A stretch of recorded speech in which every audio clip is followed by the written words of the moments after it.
انظر إلى بعقلك أنا المحيا لنقلك أنا سرير المنايا كم سر مثلي بمثلك Palikirku akal anjen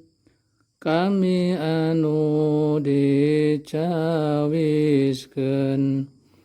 pikeun mindakeun aranjeun ka tempat pikakeun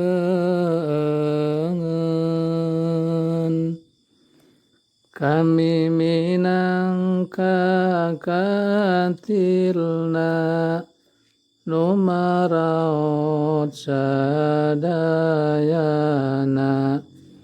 bangsa anjeun biasana ku bangsa kami pindahna harta banda nujang pamer alat parabotan maher malaikat moal seber nyabut nyawa tinggal noker jerit jemping bali ilihan dina napas panganggesan hayang numpak kendaraan mobil anu mewah pisan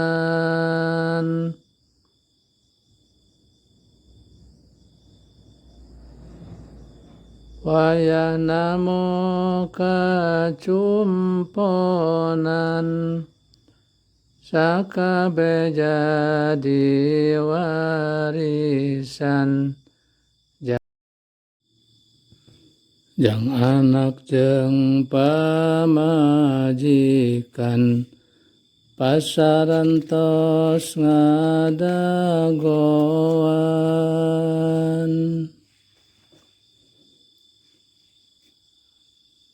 dina poe kiamah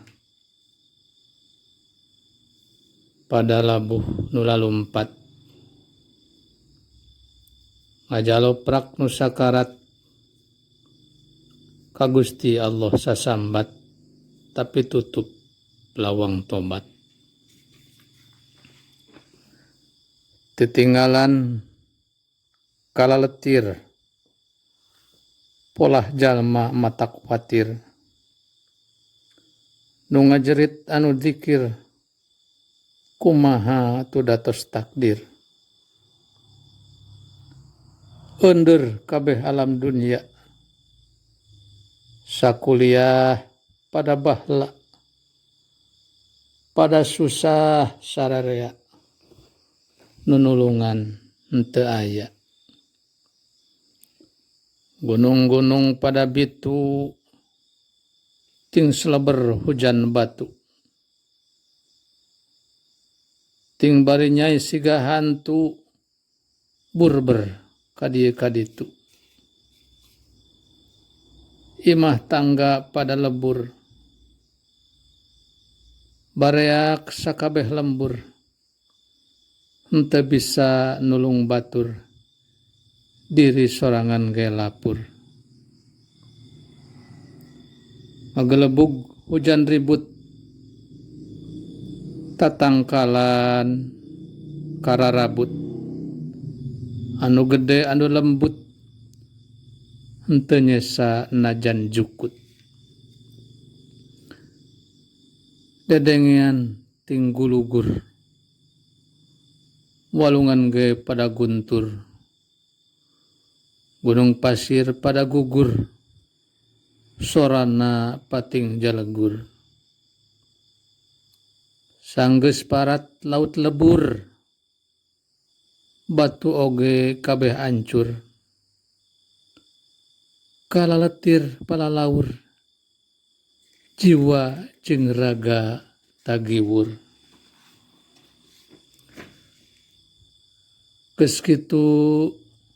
Gusti Pangeran ngerasakeun nurunkeun hujan 40 poe pisan teu eureun terus-terusan. Hukum Pangeran mangsana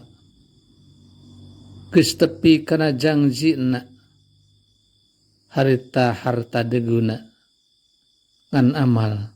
anu sampurna. Lawang amal geus ditutup, hanjakal keur waktu hirup, talangke bet teu sanggup padahal waktu mah cukup. Paingan Rasul ngelingan, dunia mah pangumbaraan, naha bet kamalinaan, tonggoy henteu nyubadanan. Ati ngeurik pikir liwung, imah ti iseun jeung subung, ngan anak yatim buraung, ting garesik ting rariung. Abong poe panganggeusan, mana berat tek amitan, keun imah keun pakarangan,